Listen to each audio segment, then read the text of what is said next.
தேவனுடைய பரிசு நாமத்துக்கு ஸ்தோத்திரம். போன சனிக்கிழமையும் ஞாயிற்றுக்கிழமையும் எனக்கு வந்து ரொம்ப உடம்பு முடியல. நான் படுத்தே தான் இருந்தேன்.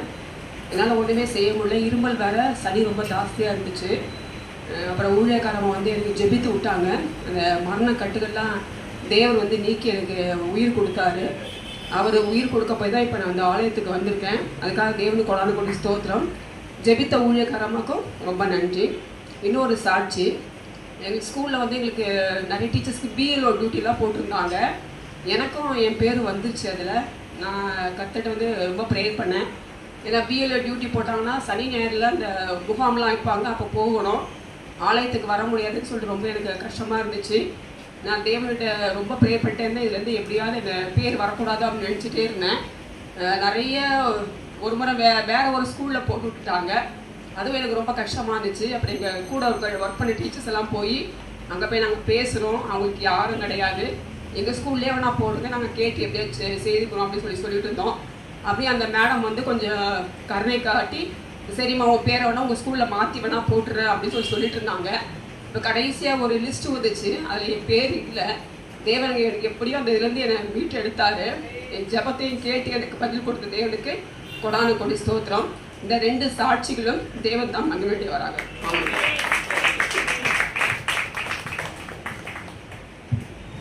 கர்த்தருக்கு ஸ்தோத்திரம். முந்தா நேற்று இல்லை 2 நாளுக்கு முன்னாடியும் எனக்கு பல்லு வலி இருந்துச்சு. அப்போ வந்து ரொம்ப வலிச்சிச்சு. அப்பாட்ட சொன்ன, லைட்டாக தான் வச்சுச்சு. அப்போ நான் அழுவே இல்லை. அப்பாட்ட சொன்னேன், அப்பா பல்லு வலிக்குதுன்னு சொன்னேன். சரியாயிடும்னு சொன்னாங்க. ஆனால் அது ரொம்ப வலிக்க பல்லு ரொம்ப அழுதுட்டேன். அப்புறம் அப்பா வந்து தண்ணி போட்டு கொடுத்தாங்க, அதை கொப்பளிச்சேன். அப்புறம் மறுபடியும் ரொம்ப வலிக்க ஆரம்பிச்சிச்சு. அந்த வலியில் நைட்டு ஜபம் பண்ணேன் ஏசப்பா நாளைக்கு காலைல வலியே இல்லாமல் என்னை சுகமாக்கினார். கர்த்தருக்கு நன்றி.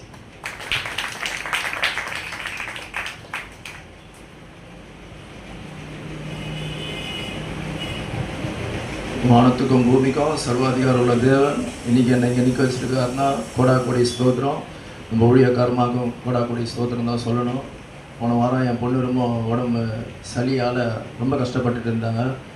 உடனே ஹாஸ்பிட்டலில் எடுத்துன்னு போய் ஸ்டான்லிக்கு அட்மிட் பண்ண வானான்னு சொல்லி வெளியே போய் பார்த்தா 1500 ரூபாய் கொடுத்து ஸ்கேன் எடுக்க சொல்லிட்டாங்க.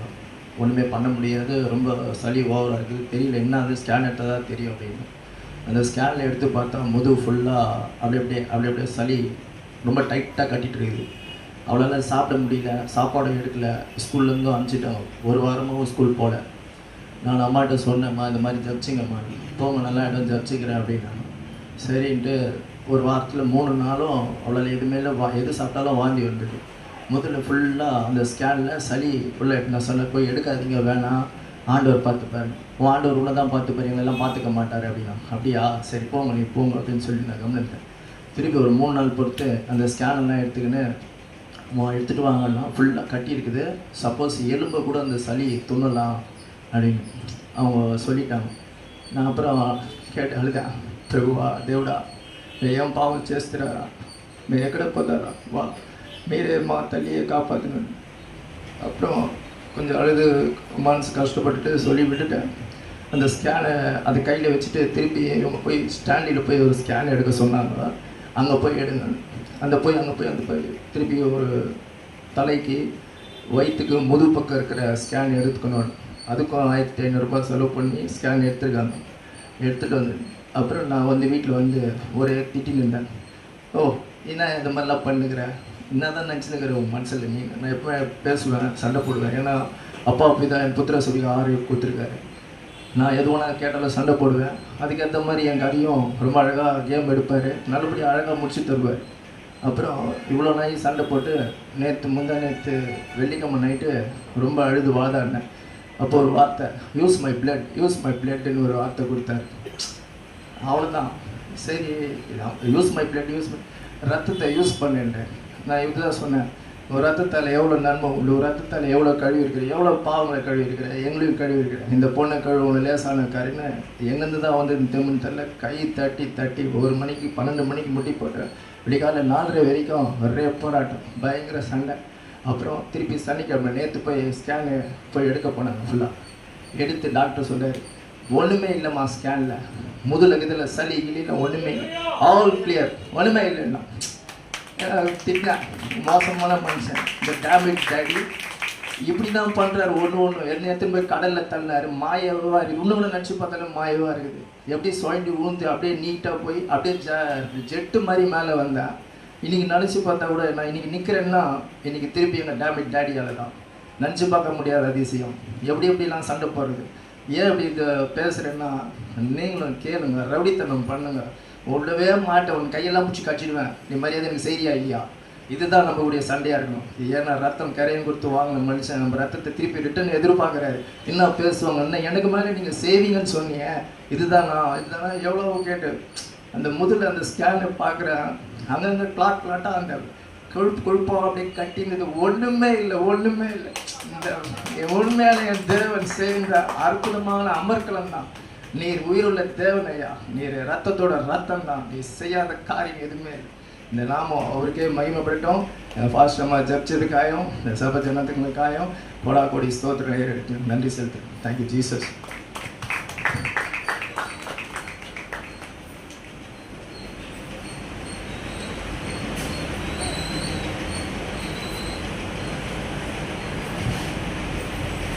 கர்த்தரோட பரிசுத்த நாமத்துக்கு ஸ்தோத்திரம். எனக்கு வந்து கொஞ்சம் வாரமாகவே வந்து நெஞ்சு வலிச்சுட்டே இருந்துச்சு. என்னன்னா அது வந்து ஒரு மாதத்துக்கு முன்னாடியே இருந்துச்சு. ஒரு மாதிரி திடீர்னு வர்ற மாதிரி இருந்துச்சு. அதுக்கப்புறம் நான் வந்து ஒரு நாள் வந்து ஸ்கூலுக்கு போயிட்டு நான் வந்து தூங்கிட்டேன். தூங்கினதுக்கப்புறம் என்னால் வந்து ரொம்ப நெஞ்சு வலிச்சிச்சு, எந்திரிக்கவே முடியல, அழுதுட்டேன். அதுக்கப்புறம் வந்து அம்மா வந்து ஆன்ட்டிக்கு ஃபோன் போட்டு நான் வந்து ப்ரேயர் பண்ணேன். ஆன்ட்டி வந்து ஹாஸ்பிட்டல் போகணுன்னு சொன்னாங்க. சரி, இன்னும் வந்து எங்கள் அப்பா வந்து அதெல்லாம் தேவையில்லைன்னு சொன்னாங்களா. நான் வந்து சரி ஏதோ சரியாயிரும்னு நினச்சி ஆண்டரத்தெல்லாம் பூசிட்டு இருந்தேன். ஆனால் அது இன்னும் சரியாகவே இல்லை. ஸோ கொஞ்ச நேரம் வாரத்துக்கு அப்புறம் வந்து திரும்ப வந்து ஆன்ட்டிகிட்ட இது பண்ணேன்னா ஹாஸ்பிட்டல் தான் போய் பார்க்கணும்னு சொன்னாங்க. நான் கொஞ்சம் பயந்துட்டேன், என்ன பண்ணணும், ஸ்கேன்லாம் எடுக்கணும்னு சொன்னாங்க. நான் ஸோ வந்து என்ன பண்ணுறதுன்னு சொல்லிட்டு ஹாஸ்பிட்டல் கூப்பிட்டு போனாங்க. ஹாஸ்பிட்டல் போனோடனே வந்து டாக்டர்லாம் இதெல்லாம் ஸ்கேன் எடுக்கலாம் தேவையில்லை, இது வந்து ஒரு காமன் தான், கேர்ள்ஸில் காமன் தான் சொன்னாங்க. கொஞ்சம் மாத்திரையும் மருந்தும் கொடுத்தாங்க. அதை நான் வந்து குடித்ததுக்கப்புறம் எனக்கு இந்த வலியே இல்லை. எஸ் பார்க்க கோடான கொடி.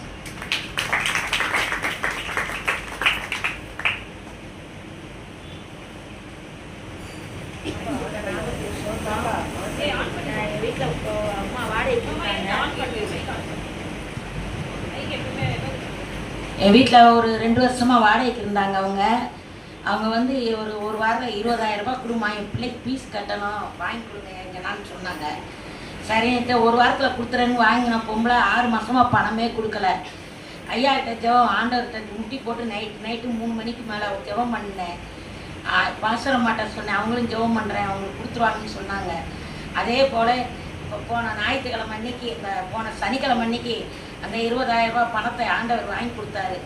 கோடி நன்றி. அதே போல் அந்த வீடு காலியான பிறகு உடனே 2வது நாளே ஒரு ஆளை கொண்டு வந்து வாடகை கொண்டு வந்து விட்டார் என் தேவன். கோடி நன்றி. என் தேவன் உயிரோடு இருக்கிறார், என்னோடு இருக்கிறார்ப்பா. பரிசுத்த நாமத்துக்கு ஸ்தோத்திரம். அல்லேலூயா. ஸ்தோத்திரம் ஐயா. நன்றி ஆண்டவரே, நன்றி ஆண்டவரே, நன்றி ஆண்டவரே. கர்த்தர் நாமத்துக்கு ஸ்தோத்திரம். நாங்கள் 2 மாதமாக சர்ச்சுக்கு வர முடியல, வேலையை நிறுத்தணும். போன வாரம் ஞாயிற்றுக்கிழமை வேலை செஞ்சுட்டு வந்ததோட வெறும் மயக்கம், தலை ஏந்துக்கவே முடியல. எங்கே போகிறோன்னு எங்கே வரணும்னு எனக்கு தெரியல. எனக்கும் யாரும் இல்லை. ஏசப்பா விட்டா எனக்கு வேறு யாருமே கிடையாது. ஏசப்பா தான் எங்களுக்கு. அப்புறம் அவரை நினச்சி ஹாஸ்பிட்டலுக்கு இட்டுன்னு போனாங்க. இந்த ஒரு வாரமாக அப்படியே தலையை தூக்க முடியல, இப்படியே இருந்தது. ஜெபம் நானும் எனக்குள்ளே ஜெபம் பண்ணிக்கினேன். ஆண்டவரே, இன்றைக்கி எப்படியாவது ஆலயத்துக்கு நானும் காலை எடுத்து வச்சிடணும், நான் ஆலயத்துக்கு போகாமல் இருக்கக்கூடாது ஆண்டவரேன்னு சொல்லிட்டேன். அதே மாதிரியா வந்து நான் அங்கே படியில் ஏறும் போது என்னால் ஏறவே முடியல. ஆனால் இங்கே வந்து இவ்வளோ நேரம் உட்காந்துக்கிறேன்னா அது ஆச்சரியமாக இருக்குது எனக்கு. நான் கொஞ்ச நேரம் அப்படியே படுத்துடுவேன். இன்றைக்கி இவ்வளோ நேரம் இங்கே உட்காந்துக்கிறேன்னா அது ஆண்டவருடைய கிருபை தான். இந்த ஆண்டவரை சாட்சி சொன்னதுக்காக ஆண்டவரை சோதரிக்கிறேன்.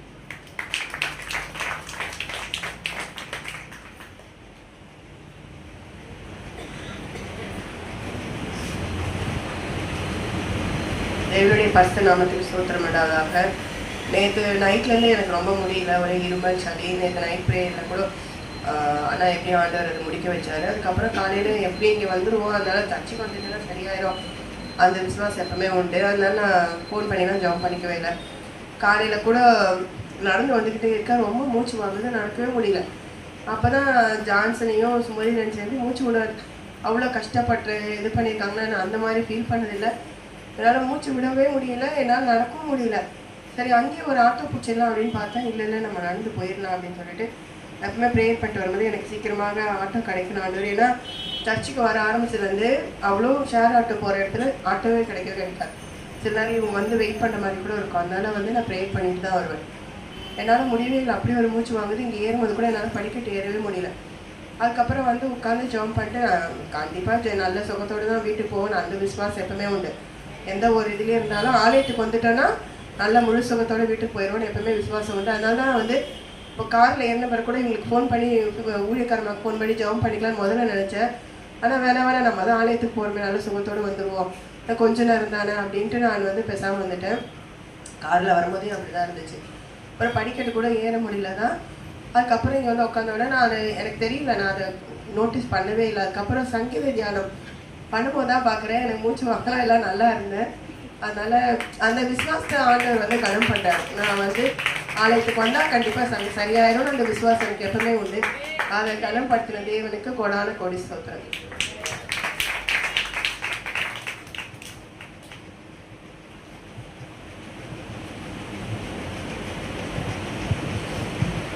கர்த்தர் நாமத்துக்கு ஸ்தோத்திரம். நான் இருப்பது நிர்மூலமாக இருப்பது என்று என்னுடைய கிருபை. ஒவ்வொரு நாளும் ஆண்டவர் எனக்கு கண்மணி போல பாதுகாத்து வந்த என் தகப்பனுக்கு கூடான கோடி நன்றி. இப்போ நான் நிற்கிறது கூட அவரோட கிருபை தான். நடக்கிறதும் படுக்கிறதும் எழுந்துக்கிறதும் அவர் தான் எனக்கு கூட இருந்து தாயே தகப்பன் போல என்னை பாதுகாத்து வர இந்த அனாதி தேவன் அடைக்கலமான இருக்கிற என் தகப்பன் கூடான கோடி நன்றி. போன வாரம்லாம் என்னால் ஒன்றுமே முடியல, ரொம்ப தலை சுத்தல், எழுந்திருக்க முடியலை. எனக்கு ஒரு தண்ணி கொண்டு கொடுக்க கூட எனக்கு ஆள் கிடையாது, அவரை விட்டா எனக்கு. ஆனால் ஆண்டவர் அதுலேயும் எனக்கு ஒரு எந்த ஒரு ஜுரம் வந்தாலும் ஹாஸ்பிட்டலுக்கு போக மாட்டேன். அப்படி இருந்தால் கூட ஆண்டவர் எனக்கு ஒரு சுகாதார ஆரோக்கியத்தை கொடுத்து இந்த பிபியில் ஆண்டவர் எனக்கு விடுதலை கொடுத்து என் தேவைக்கு கொடான கொடி நன்றி. இருந்தாலும் ஆண்டவர் எனக்கு ரொம்ப இருந்தாலும் இருந்து அப்படி தள்ளி போடுற மாதிரியே தான் இருக்குது. ஆனால் ஆண்டவர் ஜபத்தில் ஆண்டவர் எனக்கு விடுதலை கொடுத்த என் தேவனுக்கு கொடான கொடி நன்றி. இந்த சபைக்கு கொண்டு வந்து இப்போ இந்த விடுதலை கொடுத்து பாதுகாத்து வந்ததுக்காக நன்றி சொல்லிட்டாங்க. சாட்சி தேவனுக்கு நன்றி.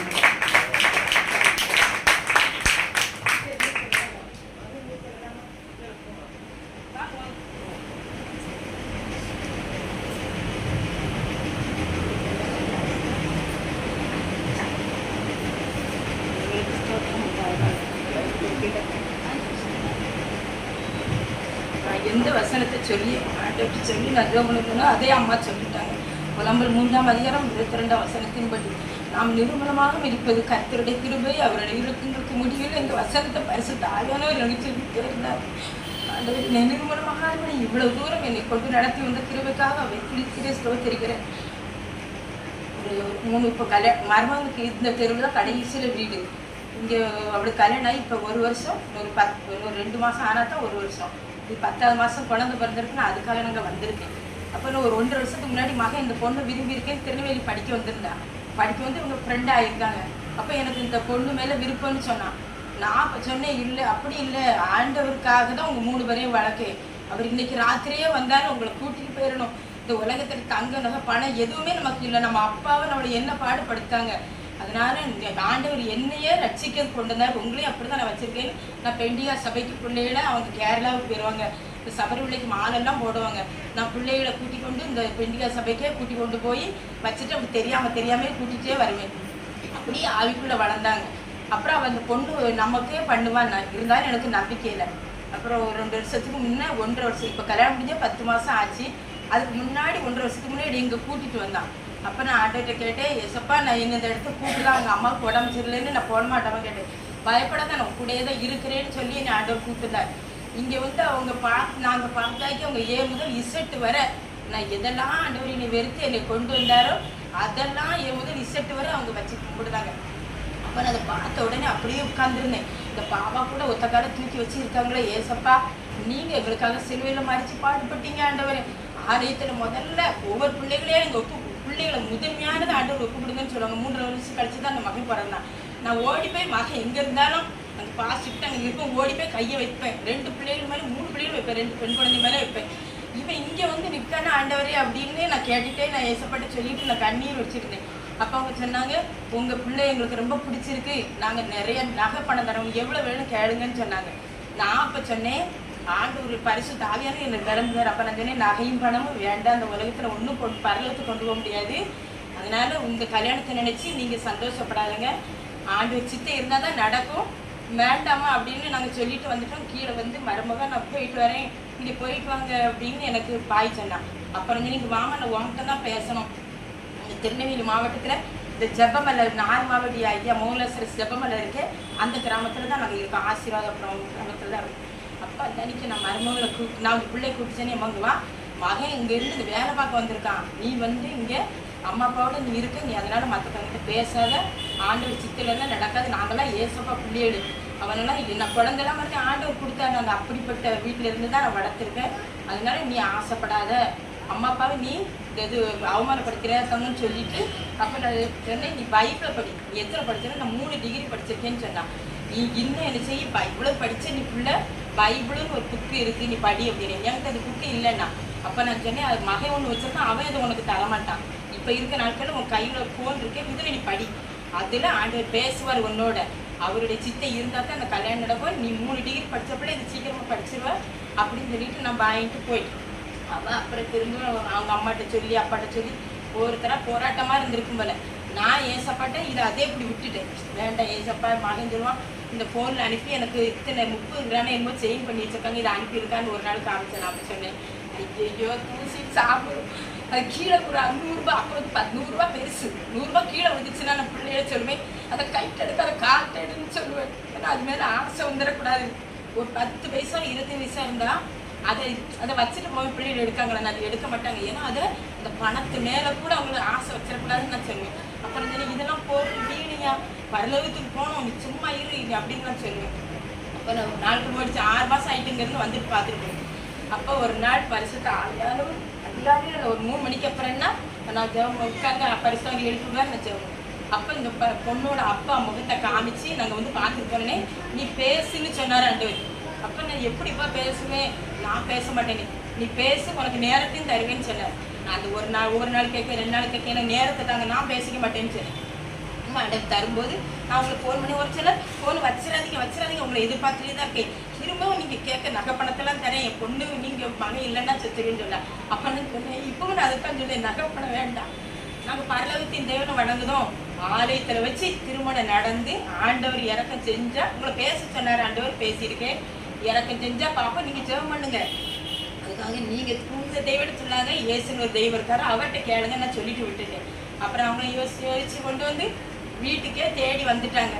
உங்கள் சர்ச்சிலேயே வச்சு கல்யாணம் முடிச்சுக்கிடுவோம், நீங்கள் எங்கே சொல்லிக்கலாம், எங்கள் வீட்டுக்கு அது ரசிக்கப்படலை, ஆனால் அவங்ககிட்ட எனக்கு சொல்ல முடியாத போராட்டம், ஏசப்பா நீங்கள் தான் எனக்கு உதவி செய்யணும்.